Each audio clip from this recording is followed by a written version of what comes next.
اب ایک بھائی نے چھری پکڑی ذبح کرنے کے لیے، اب اس نے اپنے دوسرے بھائی کو بھی دعوت دی کہ تو ہمیں شریعت نے فرمایا ہے کہ اس کا 3 حصے کیے جائیں، ایک غرباء کے لیے، ایک رشتہ داروں کے لیے، اور ایک اپنے خود گھر کے لیے۔ اما بعد فاعوذ باللہ من الشیطان الرجیم، بسم اللہ الرحمن الرحیم۔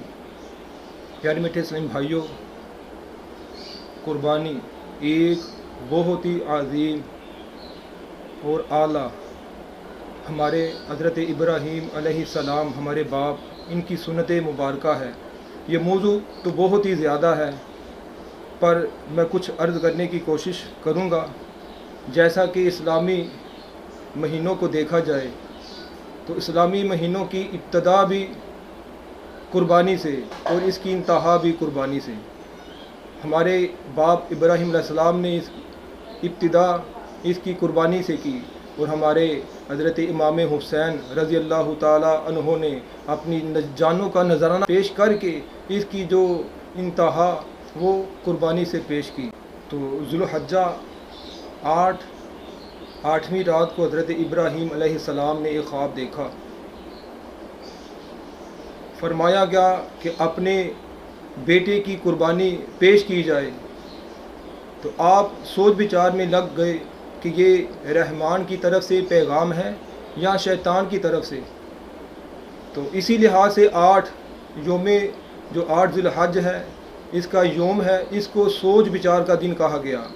اور جو 9 ذی الحج ہے، یوم عرفہ، اس کو پہچان کا دن کہا گیا کہ اس دن حضرت ابراہیم علیہ السلام کو اس خواب کی پہچان ہوئی کہ یہ حق ہے۔ تو پھر تیسرے دن بھی یہی خواب آیا، تو 10 ذی الحج کو حضرت ابراہیم علیہ السلام نے اپنا خواب سچ کر دکھایا۔ تو پیارے بھائیوں، دیکھیے اللہ تعالیٰ عز و جل نے اپنے خلیل کی یہ قربانی اتنی پسند فرمائی کہ آنے والی نسلوں کو یہ بتلا دیا کہ جو میرا بن جائے تو میں اس کو کیا کیا انعام عطا فرماتا ہوں۔ تو پیارے اسلامیوں، دیکھیے قرآن رب کا ذکر پیاروں کا، نماز رب کی ذکر پیاروں کا، حج رب کا ذکر پیاروں کا، میدان محشر میرے رب کا ادھر بھی ذکر پیاروں کا، اور جنت میرے رب کی ادھر بھی ذکر پیاروں کا۔ نماز میں، حج میں، قرآن میں دیکھیے ذکر حضرت ابراہیم علیہ السلام کا، حضرت موسیٰ علیہ السلام کا، ہماری جان، ہمارے آقا، کون و مکان کے آقا صلی اللہ تعالیٰ علیہ وسلم کا ذکر۔ دیکھیے ہم نماز پڑھیں تو اللہم صلی علی محمد، کہ اللہ تعالیٰ عز و جل کو اتنی ادا پسند آئی، اپنے خلیل کو بھی اور ان کی آل کو بھی اس دعا میں شامل فرمایا کہ جو اللہ کا ہو جائے پھر اللہ کیا کا انعام عطا فرماتا ہے۔ تو پیارے بھائیوں، فلسفہ قربانی کیا ہے؟ عام روٹین میں ہم گوشت قصاب گاہوں میں ہمیں ملتا ہے، بازاروں میں ملتا ہے۔ اس قربانی میں اور اس قربانی میں فرق ہے۔ وہ قربانی اور ہے اور یہ قربانی اور ہے۔ یہ قربانی، اس کا کیا مطلب؟ نہ تو اللہ تعالیٰ کو خون پہنچتا ہے، نہ گوشت پہنچتا ہے، نہ کھالیں پہنچتی ہیں، نہ ہمارا مال پہنچتا ہے، تو کیا پہنچتا ہے؟ تو اللہ تعالیٰ عز و جل کو ہماری نیت، ہمارا خلوص، ہمارا تقوی پہنچتا ہے۔ تو اس لحاظ سے تو پیارے اسلام بھائیوں، دیکھیے اللہ تعالیٰ عز و جل کو کسی چیز کی حاجت نہیں۔ ویسے تو عبادت گزار شیطان بھی بڑا تھا، تو اللہ کیا چاہتا ہے؟ اللہ چاہتا ہے اپنے پیارے محبوب صلی اللہ تعالیٰ علیہ وسلم کو ہمارے سامنے پیش فرما کے فرماتا ہے، اگر تم اپنی بہتری چاہتے ہو تو میں نے تمہارے سامنے اپنے محبوب کو پیش کیا ہے، تو میرے محبوب کی زندگی تمہاری زندگی کے لیے بہترین نمونہ ہے۔ تو اگر آپ نے اس جہاں میں کسی کو آئیڈیل بنانا ہے تو پیارے اسلامی بھائیوں، ہمارے کریم آقا، پیارے آقا صلی اللہ تعالیٰ علیہ وسلم کی وہ ذات مبارکہ ہے جن کو ہم آئیڈیل بنا کے، جیسے اللہ تعالیٰ فرماتا ہے واطی اللہ واطی رسول، جس نے میری محبوب کی اتباع کی اس نے میری اتباع کی۔ تو پیارے اسلامی بھائیوں، دیکھیے اللہ تعالیٰ چاہتا ہے کہ بندہ میرا بن جائے، نہ تو اللہ کو کسی مال کی ضرورت ہے۔ ویسے تو جانی مال بھی ہے، جانی قربانی بھی ہے، مالی قربانی بھی ہے، وقت کی قربانی ہے۔ تو پیارے اسلامی بھائیوں، اللہ تعالیٰ خود فرماتا ہے وَاذْكُرُونِي أَذْكُرُكُمْ، तुम मेरी याद करो, मैं तुम्हारा चर्चा करूँगा।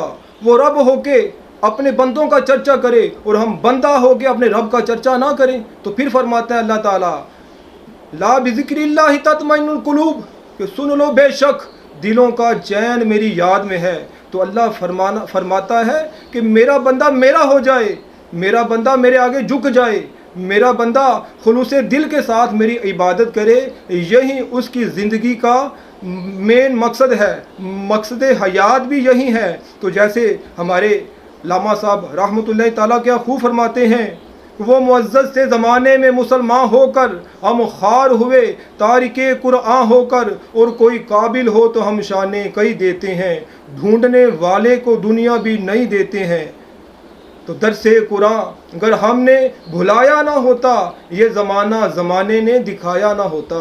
तो फिर सुन भाई, हकीकत यकीन करिए, अगर हम अल्लाह ताला अज़्ज़ व जल को अपने हर पहलू में, अपने हर मकसद में अपना रब जाने, रब तो हम जानते हैं कि अल्लाह ताला खुद फरमाता है, मेरा बंदा जिस तरह मुझ पे गुमान रखता है मुझे उसी तरह पाता है। तो हम हकीकत कीजिए, अगर अल्लाह ताला अज़्ज़ व जल को अपना हर दुख दर्द सुनाए तो यकीन करिए हम ज़िंदगी में कभी नाकाम ना हो। हमने छोटी छोटी बारगाहें पकड़ ली और बड़ी बारगाह को छोड़ दिया, इसलिए हमारी नाकामी का बाइस भी यही बात बन रही है। तो प्यारे सुन भाइयों, सबसे पहले जिस चीज़ की मैं आपको अर्ज़ करता हूँ, कुर्बानी आप खुद करें। कुर्बानी से मुराद कि जो ज़िबा करना है आप खुद करें, बजा किसी कसाई से कहें। खुद करना सुन्नत मुबारका है। वज़ू करें, वज़ू करने के बाद अल्लाह का शुक्र करें, नीयत अच्छी रखें कि या मालिक मौला अज़्ज़ व जल, तूने मुझे ये इनामो किराम अता फ़रमाया, मुझे नवाजा, मुझे इस चीज़ के लिए पसंद फरमाया कि मैंने तेरे खलील की ये जो सुन्नत अदा की। तो उससे पहले आप वज़ू करें।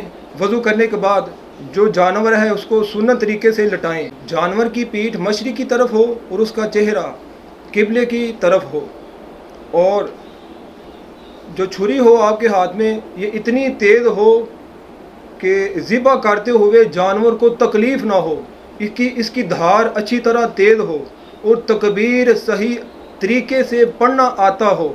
और तकबीर का मसला सुन लीजिए, इतनी आवाज़ बुलंद कीजिए कि आपके कान सुन लें।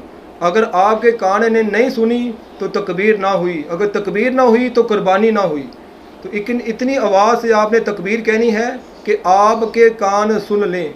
जैसे बिस्मिल्लाह अल्लाहु अकबर, तो अल्लाह का शुक्र अदा करें, अल्लाह का शुक्र अदा करें कि अल्लाह ने आपको इसके लिए चुना, और खुशदिली के लिए ये कुर्बानी पेश करें। ये ना हो कि कुर्बानी आए और आप कहें अब पैसे कहाँ से आएंगे, फलां कहाँ से आएगा। खुश दिली से कि या मालिक मौला, अगर मेरे पास पैसे नहीं है मुझे पैसे नवाज, मैं तेरे खलील अलैहिस्सलाम की सुन्नत अदा करूं। तो प्यारे इस्लामी भाइयों, अगर एक और मसला समाज फरमाइए, अब एक भाई ने छुरी पकड़ी ज़िबा करने के लिए, अब उसने अपने दूसरे भाई को भी दावत दी कि तू भी छुरी को हाथ डाल, हम दोनों इसको ज़िबा करते हैं। अब उन दोनों के लिए तकबीर पढ़ना वाजिब है। अगर एक ने भी तर्क कर दी तो कुर्बानी ना हुई। अगर उसने कहा वो पढ़ लेगा और इसने कहा वो पढ़ लेगा, तो यही वसवसा रहा, तकबीर ना पढ़ी गई। अगर एक ने पढ़ी एक ने ना पढ़ी तो फिर भी कुर्बानी ना हुई। दोनों पे तकबीर पढ़ना वाजिब है। तो प्यारे भाइयों, ये छोटे छोटे मसाइल हैं, ये सारे अभी इसी क्लिप में ये एडिट नहीं किए जा सकते। तो इसलिए आप जो आपकी मसाजिद में उलमाए किराम हैं इनसे रहनुमाई लें, मुफ्तियान किराम हैं इनसे रहनुमाई लें। तो फैसल में ये छोटी छोटी बातें हैं जो ज़रूरियात दीन, हमारे दीन का हिस्सा है। हमारी रोज़मर्रा ज़िंदगी में हमें जिन मसाइल से पाला पड़ता है, इनको सीखना हर मुसलमान के लिए फ़र्ज़ है। तो फैसल भाइयों, इतना इल्म सीखना चाहिए जिससे हमारी नमाज ठीक हो जाए, हमारे रोज़े ठीक हो जाएँ। अब इसके साथ अपने मेहरबान अबुल हसन मोहम्मद आमिर रज़ा अतारी को इजाज़त दीजिए। इंशाअल्लाह अज़्ज़ व जल अगली वीडियो में फिर इंशाअल्लाह मज़ीद मज़े की बातें, दीन की इस्लाही बातें इंशाअल्लाह करने का मौका मिलेगा। अल्लाह ताला हम सब का हिफाजत करने वाला है, हामी व नासिर है। अल्लाह ताला आपको खुश रखे, सलामत रखे, ईमान की सलामती अता फरमाए। اللہ تعالی ہم سب کو عمل کی توفیق عطا فرمائے، آمین۔